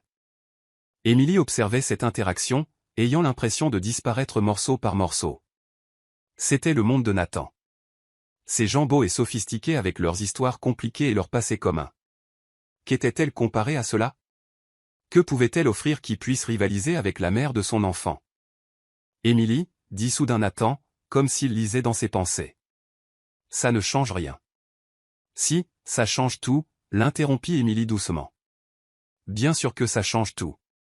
Qui est-ce, exactement, demanda Laura en regardant Émilie avec le genre d'intérêt poli qu'on pourrait accorder à un meuble. C'est Émilie, dit Nathan. Et Liam. Je te l'ai dit, je suis avec eux maintenant. Tu es avec eux. Le ton de Laura donnait l'impression qu'elle discutait du choix de céréales de Nathan pour le petit déjeuner. Comme c'est charmant. Mais Nathaniel, tu comprends sûrement que la situation a changé maintenant. Tu ne peux pas abandonner ton propre enfant pour celui de quelqu'un d'autre. Les mots frappèrent Émilie comme des coups physiques. Je devrais y aller, dit-elle en se dirigeant vers la porte. Non. Nathan lui attrapa le bras. Ne pars pas, Nathaniel, dit Laura, sa voix prenant un tranchant plus dur. Sois réaliste. Tu es un homme d'affaires respecté, un pilier de la communauté. Que penses-tu que les gens diront quand ils découvriront que tu as quitté ta femme enceinte pour... Elle toisa Émilie avec un mépris non dissimulé. Pour ça? Arrête, dit Nathan sèchement. Je suis juste pragmatique, chérie. Tu as des responsabilités maintenant. De vraies responsabilités envers ta vraie famille. Émilie se dégagea de l'emprise de Nathan. Elle a raison, dit-elle calmement. Tu as un bébé en route, Nathan. Ton bébé. Tu ne peux pas tourner le dos à ça. Je ne tourne le dos à rien. On va trouver une solution. Comment? La voix d'Émilie se brisa légèrement. Comment on gère le fait que tu aies un enfant avec une autre femme? Comment on gère le fait que tu sois lié à elle pour le restant de ta vie? On trouvera un moyen. Mais Émilie pouvait voir l'incertitude dans ses yeux, pouvait le voir déjà être ramené dans l'orbite de Laura par la gravité de la responsabilité partagée et des attentes sociales. Non, dit-elle doucement. On ne le fera pas. Parce que tu n'es pas le genre d'homme qui abandonne son enfant, et je ne suis pas le genre de femme qui te demande de. Quelle noblesse, dit Laura, mais il y avait du triomphe dans sa voix. Émilie marcha jusqu'à la porte, puis se retourna. Mais Nathan, quand ce bébé naîtra, fais un test de paternité. Parce que si elle ment, si ce bébé n'est pas le tien, je ne te pardonnerai jamais de nous avoir jetés pour rien. Elle partit avant que Nathan ne puisse répondre, serrant Liam contre sa poitrine et marchant aveuglément vers sa propre chambre. Derrière elle, elle pouvait entendre la voix de Laura, douce et raisonnable, tissant déjà la toile qui ramènerait Nathan vers la vie qu'il avait essayé de quitter. Dans sa chambre, Émilie déposa Liam dans son berceau et s'assit sur le lit, essayant de respirer à travers la douleur qui lui donnait l'impression qu'elle allait vraiment la tuer. Elle savait que c'était trop beau pour être vrai. Elle savait que les hommes comme Nathan ne finissaient pas avec des femmes comme elle, pas dans la vraie vie. À travers les murs fins, elle pouvait entendre le murmure des voix venant de la chambre de Nathan. Elle ne distinguait pas les mots, mais elle entendait le ton. Celui persuasif de Laura, celui tourmenté de Nathan. La conversation dura plus d'1 heure. Quand le silence tomba enfin, Émilie s'attendait à entendre la voiture de Laura démarrer, à la voir partir. Au lieu de cela, elle entendit la porte de la chambre 205 se refermer. Puis rien. Émilie attendit, espérant qu'on frappe à sa porte, espérant que Nathan viendrait s'expliquer, se battre pour ce qu'ils avaient construit ensemble. Mais alors que les heures passaient et que l'obscurité tombait, le silence s'étira.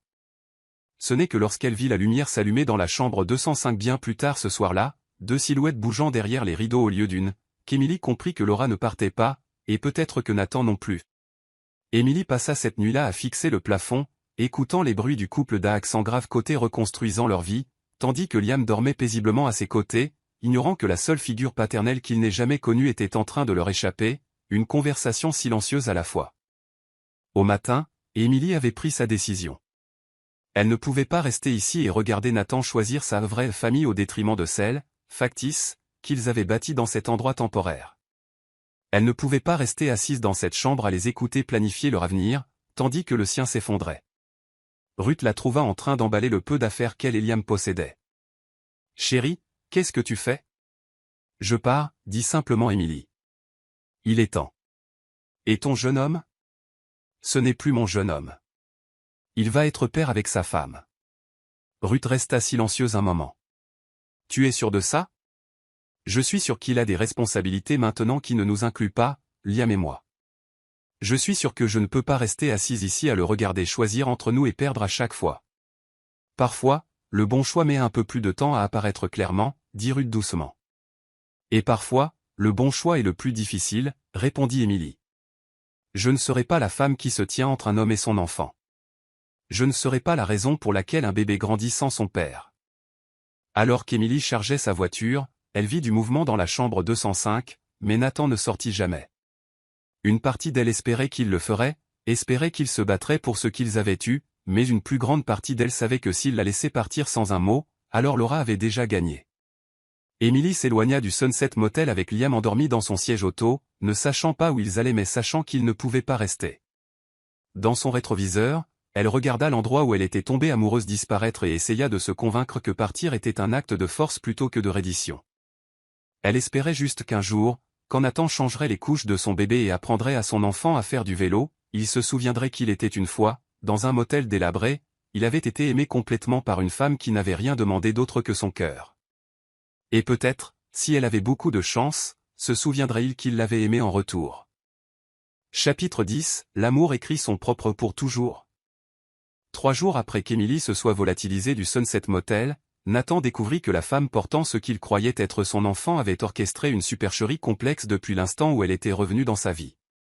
Il était assis dans le bureau de James, fixant des dossiers médicaux qui lui glaçaient le sang, tandis que son avocat lui expliquait en termes juridiques précis à quel point il avait été manipulé.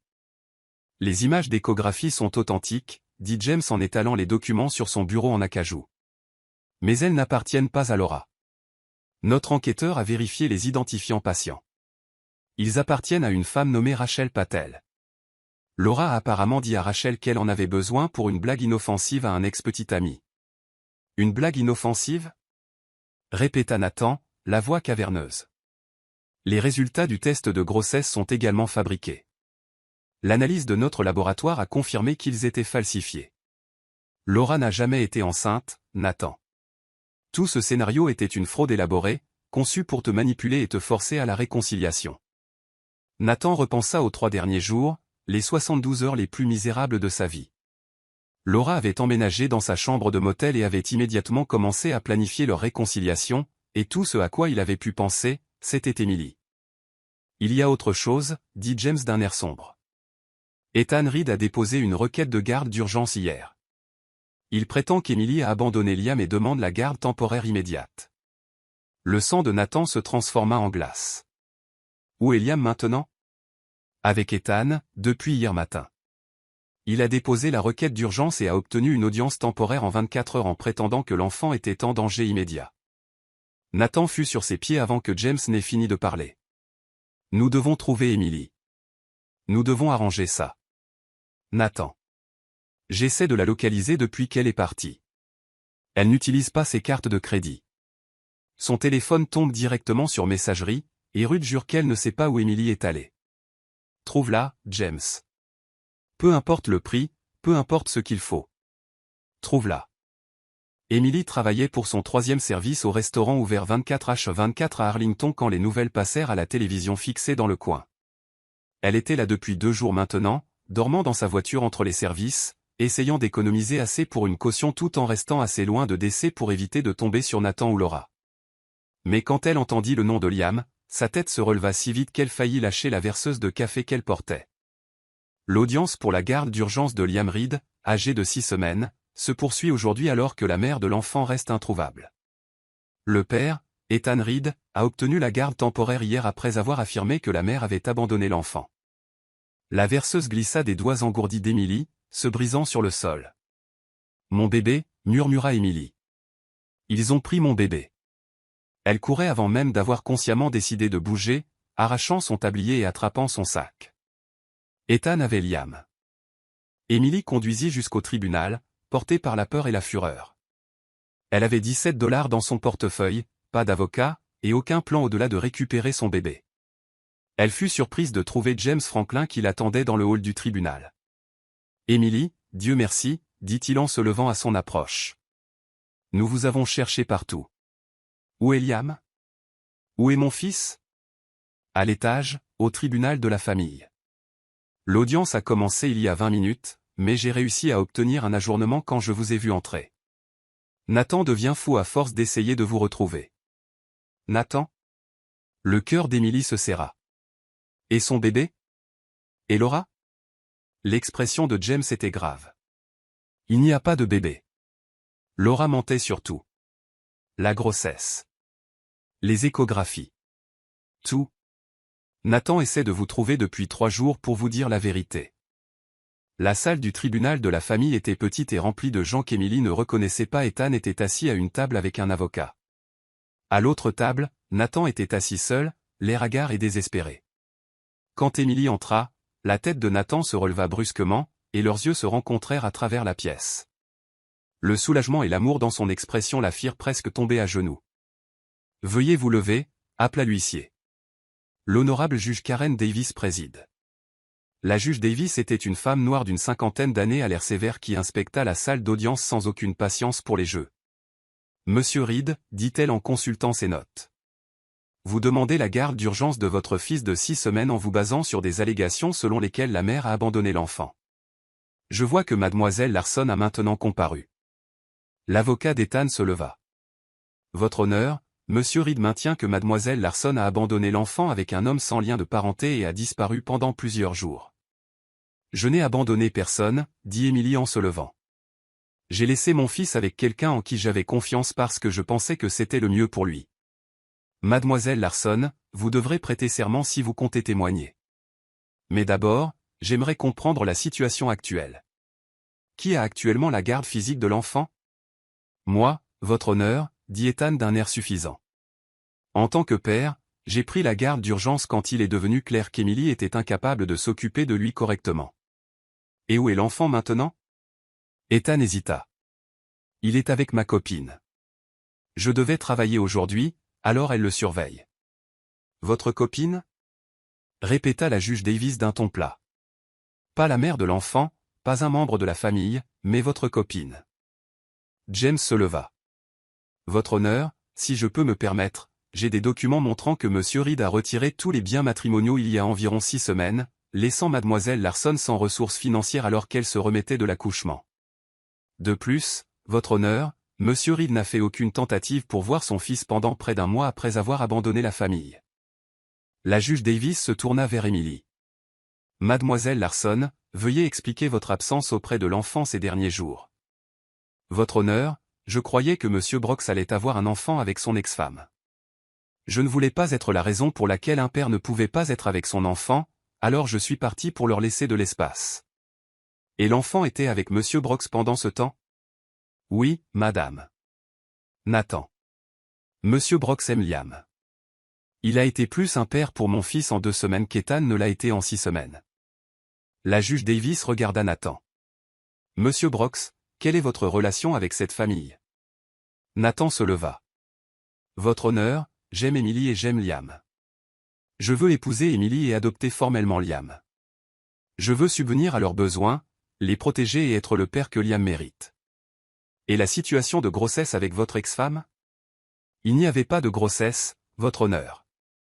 Mon ex-femme a fabriqué des dossiers médicaux pour me manipuler et me pousser à la réconciliation. Mon avocat a les documents prouvant la fraude, que nous sommes heureux de soumettre au tribunal. Monsieur Reed, dit la juge Davis, je vois un schéma de comportement troublant.